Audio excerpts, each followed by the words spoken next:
Bollywood silver screen presenting Kong Skull Island. ये वक्त होता है सन 1944 का।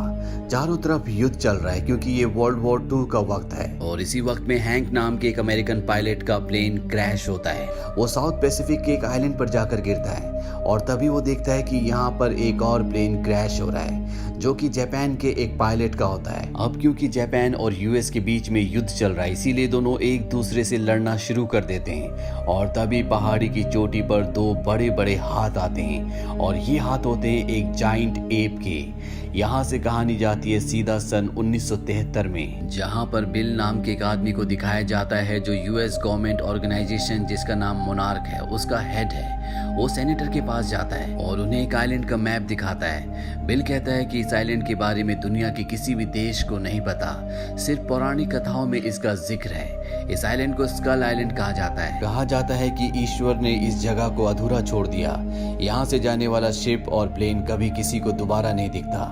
ये जगह बर्मुडा ट्रायंगल से भी ज्यादा खतरनाक है। सन 1954 में जब इस जगह पर न्यूक्लियर टेस्ट किए गए थे तो न्यूक्लियर टेस्ट नहीं थे बल्कि वो किसी को मारने की कोशिश कर रहे थे। और अगर इस जगह हम खोज करने के लिए जाएं तो हमें यहाँ पर बहुत कुछ मिल सकता है, पर सेनेटर इन्हें इजाजत नहीं देता। दरअसल इन्हें फंड की जरूरत है। पर जब सेनेटर को बताया जाता है कि 3 दिन बाद रशिया का एक सैटेलाइट उस आइलैंड के ऊपर से गुजरेगा और इसके बाद जो तस्वीरें हमारे पास है वो रशिया के पास भी होंगी, ये सुनकर सेनेटर इन्हें इजाजत दे देता है और इसके बाद ये पूरी की पूरी टीम उस आइलैंड के लिए निकल पड़ती है। इनके साथ जेम्स कॉनार्ड भी होता है जो वियतनाम वॉर लड़ चुका है और इस पूरी यात्रा में जेम्स इन्हें गाइड करेगा।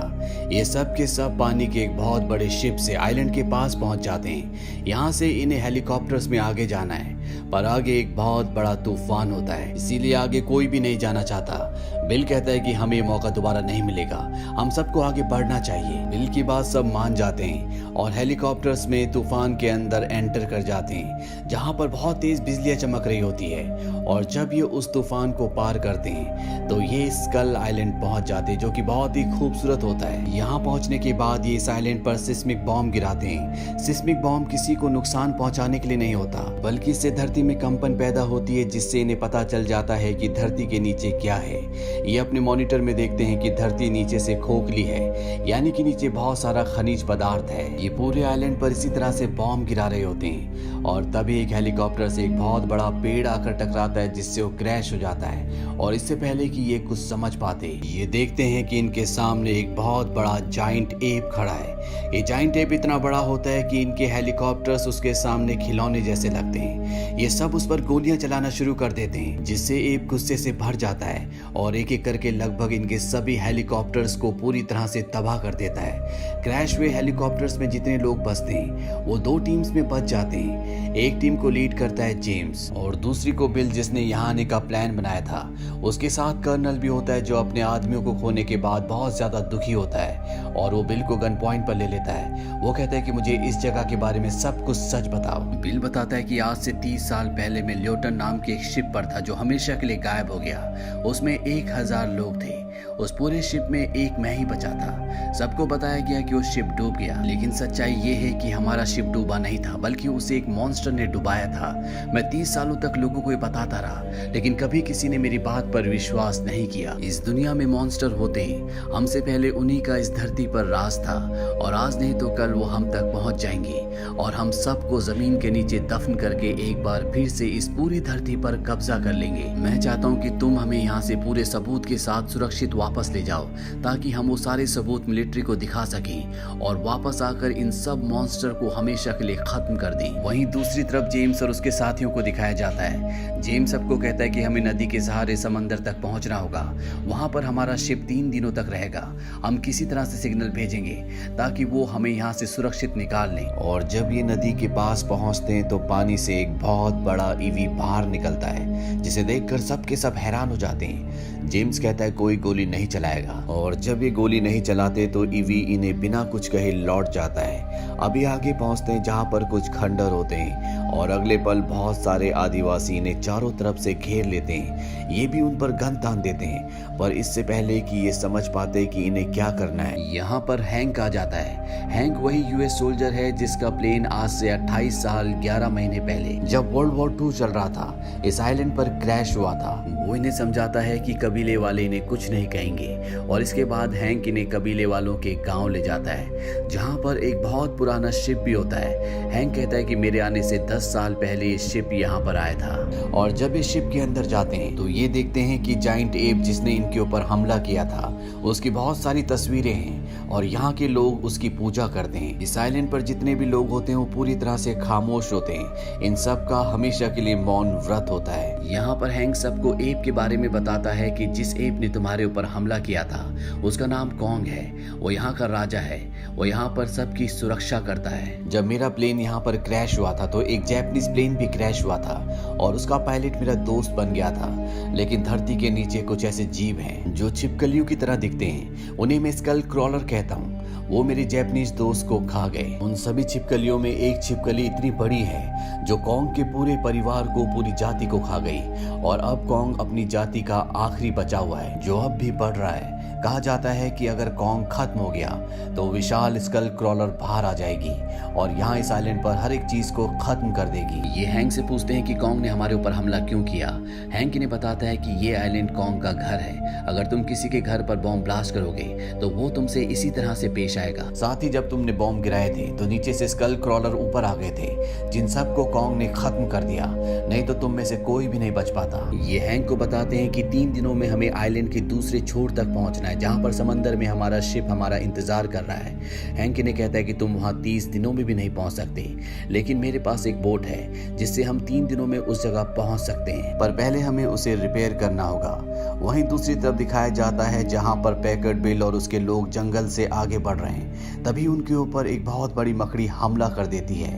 ये उस मकड़ी को खत्म कर देते हैं। इन्हीं का एक और साथी होता है जो दोनों टीमों से अलग हो चुका है जिसका नाम चैपमैन है और जब वो नदी में पानी पीने के लिए जाता है तो देखता है कि सामने से कॉन्ग आ रहा है। कॉन्ग उसे नहीं देखता और जब कॉन्ग पानी पीता है तो उसके ऊपर एक बहुत बड़ा ऑक्टोपस हमला कर देता है। कॉन्ग उस ऑक्टोपस को मारकर खा जाता है और इस जगह से निकल जाता है। चैपमैन इसके बाद एक पेड़ के ऊपर बैठ जाता है, पर ये पेड़ नहीं होता बल्कि ये एक क्रिएचर है जो यहाँ से भाग जाता है क्योंकि उसके सामने स्कल क्रॉलर आ गया होता है और ये स्कल क्रॉलर चैपमैन को खत्म कर देता है। वहीं कबीले में दिखाया जाता है जहाँ पर सब बोट को रिपेयर कर रहे हैं। इन्हीं में एक लड़की होती है जिसका नाम मेसन है जो कि एक फोटोग्राफर है और जब वो कबीले के बॉर्डर पर लकड़ी की बनाई हुई एक खतरनाक दीवार के दूसरी तरफ जाती है तो वो देखती है कि उनका हेलीकॉप्टर एक बहुत बड़े जंगली भैंसे के ऊपर पड़ा है जो अभी भी जिंदा होता है। मेसन हेलीकॉप्टर को उठाकर उस भैंसे की मदद करना चाहती है पर हेलीकॉप्टर बहुत भारी होता है। तभी यहाँ पर कॉन्ग आता है, वो हेलीकॉप्टर को अपनी 2 उंगलियों से उठा लेता है। मेसन कॉन्ग को देखकर बहुत ज्यादा डर जाती है पर कॉन्ग उस पर हमला नहीं करता, बस उसे नफरत भरी नजरों से देखता है और इस जगह से चला जाता है। इसके बाद अगले दिन ये सब के सब बोट से आइलैंड के दूसरे छोर की तरफ निकल पड़ते हैं। रास्ते में इनका रेडियो काम करना शुरू कर देता है। ये दूसरी टीम जिसका लीडर अब कर्नल है क्योंकि बिल मर चुका है, उन्हें बताते हैं कि बहुत जल्दी हम तुम तक पहुंचने वाले हैं। पर तभी इनके ऊपर उड़ने वाले बहुत खतरनाक पक्षी हमला कर देते हैं जो इनके एक साथी को उठाकर ले जाते हैं और मार देते हैं। कुछ ही देर बाद ये दूसरी टीम से मिल जाते हैं जहां से इन्हें अब उस तरफ जाना है जहां पर इनका शिप है, पर कर्नल कहता है कि मुझे वेस्ट की तरफ जाना है क्योंकि वहां पर मेरा एक सिपाही जिसका नाम चैपमैन है उसका हेलीकॉप्टर क्रैश हुआ था। दरअसल कर्नल पैकर्ड को नहीं पता कि चैपमैन अब मारा जा चुका है। हैंक यहाँ पर सबको चेतावनी देता है कि हमें वेस्ट की तरफ नहीं जाना चाहिए क्योंकि वहां पर स्कल क्रॉलर है, लेकिन कर्नल पैकर्ड जेम्स को कहते हैं कि तुम्हारा काम हमें रास्ता दिखाना है, साथ ही उन लोगों को ढूंढना जो खो चुके हैं। इसीलिए जेम्स को उसकी बात माननी पड़ती है और अब सब के सब वेस्ट की तरफ जाते हैं जहां पर ये सब एक कंकालों की घाटी तक पहुंचते हैं। हैंकमैन इन सबको बताता है कि ये जो कंकाल हैं ये डायनासोर्स के और कॉन्ग की फैमिली के हैं और जब ये इस घाटी से आगे बढ़ रहे होते हैं तभी इन पर वो स्कल क्रॉलर जिसने चैपमैन को मारा था वो इन पर हमला कर देता है। साथ ही यहाँ पर उड़ने वाले पक्षी जो इनके एक साथी को नाव से उठा कर ले गए थे वो भी इनके ऊपर हमला कर देते हैं। ये सारे पक्षियों को मार देते हैं और साथ ही स्कल क्रॉलर को भी। हैंक कर्नल पैकर्ड को कहता है कि जल्द से जल्द हमें इस इलाके से निकल जाना चाहिए क्योंकि ये स्कल स्कल क्रॉलर का इलाका है, पर कर्नल पैकर्ड यहाँ पर अपने साथी चैपमैन के बिना नहीं जाना चाहता। तभी जेम्स उसे चैपमैन का लॉकेट दिखाता है। वो कहता है कि ये स्कल क्रॉलर के अंदर से निकला था, यानी कि वो मारा जा चुका है, हमें वापस चलना चाहिए। लेकिन कर्नल पैकर्ड कहता है कि मैं उसके हेलीकॉप्टर तक जाना चाहता हूँ, क्योंकि उसके अंदर बहुत सारे हथियार हैं जिससे हम कॉन्ग को मार सकते हैं। ये सुनकर हैंक हैरान हो जाता है। वो कहता है कि तुम कॉन्ग को नहीं मार सकते, यहाँ के लोग उसकी पूजा करते हैं, वो इस आइलैंड की रक्षा करता है। जेम्स कहता है वैसे भी चैपमैन को कॉन्ग ने नहीं मारा, उसे स्कल क्रॉलर ने मारा था, हमें खतरा स्कल क्रॉलर से है। कर्नल पैकर्ड कहता है कि मैं स्कल क्रॉलर्स को तो मारूंगा ही, साथ ही कॉन्ग को भी, क्योंकि उसने मेरे बहुत सारे सिपाहियों को मारा है। जेम्स कहता है कि अगर तुम हेलीकॉप्टर तक जाना चाहते हो तो जाओ, मैं बाकी लोगों के साथ बोट से शिप तक जाता हूँ ताकि हम उसे वहां पर रोक सके। और इसके बाद कर्नल पैकर्ड अपने आर्मी सोल्जर्स के साथ हेलीकॉप्टर की तरफ निकल पड़ते हैं। कुछ दूर जाने के बाद इन्हें वो सारा का सारा असला बारूद हेलीकॉप्टर में मिल जाता है। वहीं दूसरी तरफ जेम्स, मेसन और बाकी के जितने भी सिविलियंस होते हैं वो सब के सब बोट की तरफ जा रहे होते हैं। जेम्स और मेसन सबको रास्ते में छोड़कर एक पहाड़ी की चोटी की तरफ निकल पड़ते हैं ताकि ये देख सकें कि इनका शिप कहाँ पर है। जब ये पहाड़ी की चोटी पर पहुंचते हैं तब तक रात हो जाती है और अगले पल इनके सामने कॉन्ग आता है। ये उसे देखकर डर जाते हैं और जल्दी ये समझ जाते हैं कि कॉन्ग इन्हें नुकसान नहीं पहुंचाना चाहता। मेसन जो पहले भी कॉन्ग से मिल चुकी है वो उसे हाथ लगाती है, जिससे इन दोनों को एहसास होता है कि कॉन्ग एक शांति प्रिय एप है। तभी जंगल में एक ब्लास्ट होता है जो कर्नल पैकर्ड और उसके साथियों ने किया होता है। दरअसल उन्होंने कॉन्ग के लिए एक ट्रैप बिछाया है। कॉन्ग जब उस जगह पहुंचता है तो वो इनके ट्रैप में फंस जाता है। वो बुरी तरह से जल जाता है, जिस वजह से कॉन्ग बेहोश हो जाता है और अब ये कॉन्ग को बॉम्ब से उड़ाना चाहते हैं। पर इससे पहले कि ये ऐसा करते यहाँ पर जेम्स, मेसन और हैंक आ जाते हैं, जो कर्नल पैकर्ड को गन पॉइंट पर ले लेते हैं और उसे बॉम्ब ब्लास्ट करने से मना करते हैं। कर्नल पैकर्ड अपने आदमियों से कहता है कि इन्हें खत्म कर दो, लेकिन अब उसके जो सोल्जर्स हैं वो भी उसके खिलाफ हो चुके हैं, क्योंकि वो जानते हैं कि कॉन्ग इनका दुश्मन नहीं है बल्कि इनका दुश्मन स्कल क्रॉलर है। और तभी पानी के अंदर से एक जाइंट स्कल क्रॉलर बाहर निकलता है और इससे पहले कि वो इन सबको खत्म करता, कॉन्ग होश में आ जाता है। और इससे पहले कि कर्नल पैकर्ड बॉम्ब ब्लास्ट करता, कॉन्ग उसे अपने हाथ के नीचे दबा देता है। अब यहाँ पर कॉन्ग के बीच में और स्कल क्रॉलर के बीच में घमासान लड़ाई होना शुरू हो जाती है। बाकी के सभी लोग अपनी बोट की तरफ भागना शुरू कर देते हैं और जब ये सब के सब बोट की तरफ जा रहे होते हैं, स्कल क्रॉलर इनके ऊपर हमला कर देता है। लेकिन इससे पहले कि वो इन्हें मारता, कॉन्ग स्कल क्रॉलर के ऊपर एक जोरदार हमला करता है और एक बार फिर से स्कल क्रॉलर और कॉन्ग के बीच में घमासान लड़ाई शुरू हो जाती है। वहीं मेसन पहाड़ी की एक चोटी पर जाती है जहां से वो फ्लेयर गन चला देती है ताकि शिप में जो भी लोग हैं उन्हें सिग्नल मिल जाए। वहीं कॉन्ग और स्कल क्रॉलर की लड़ाई में कॉन्ग जंजीरों में फंस जाता है और इससे पहले कि स्कल क्रॉलर उसे मारता, इंसान उसके ऊपर गोलियों से हमला कर देते हैं, जिससे स्कल क्रॉलर का ध्यान उनकी तरफ आकर्षित होता है और वो उनकी बोट को कुचलने के लिए उनकी तरफ बढ़ना शुरू कर देता है। पर तभी कॉन्ग भी अपने आप को जंजीरों से छुड़ा लेता है। दरअसल ये एक पुरानी बहुत बड़ी शिप की जंजीरें होती है जिसमें उसका एक ब्लेड भी होता है। कॉन्ग उस ब्लेड से उस स्कल क्रॉलर को बुरी तरह से जख्मी कर देता है। यहाँ पर जो मेसन पहाड़ी की चोटी पर होती है वो भी पानी में गिर जाती है, पर इससे पहले कि उसकी जान जाती, कॉन्ग उसे पानी से निकाल लेता है। स्कल क्रॉलर अभी भी जिंदा होता है। वो उसी हाथ को अपने मुंह के अंदर डाल देता है जिसके अंदर मेसन है, लेकिन कॉन्ग उसकी जबान बाहर निकाल देता है जिससे वो मारा जाता है। इसके बाद कॉन्ग मेसन को नदी के किनारे रखता है जहां पर जेम्स उसके पास आता है। मेसन अभी भी जिंदा होती है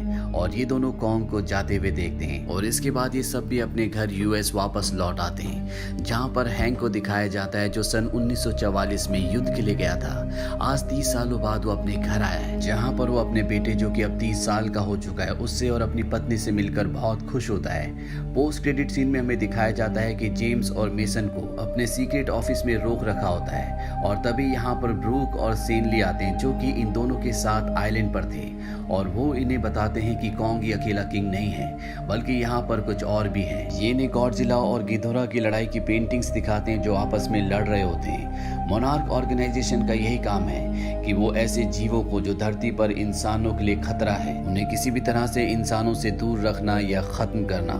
इसका नेक्स्ट पार्ट है गॉडजिला, जिसका लिंक हमने नीचे डिस्क्रिप्शन में दिया है। ये फिल्म ईयर 2017 में रिलीज हुई थी। IMDb पर इसकी रेटिंग है 6.6। इस फिल्म का बजट था $185 मिलियन और बॉक्स ऑफिस पर इसने कमाई की थी $566.7 मिलियन की। उम्मीद करते हैं कि ये कहानी आपको पसंद आई होगी।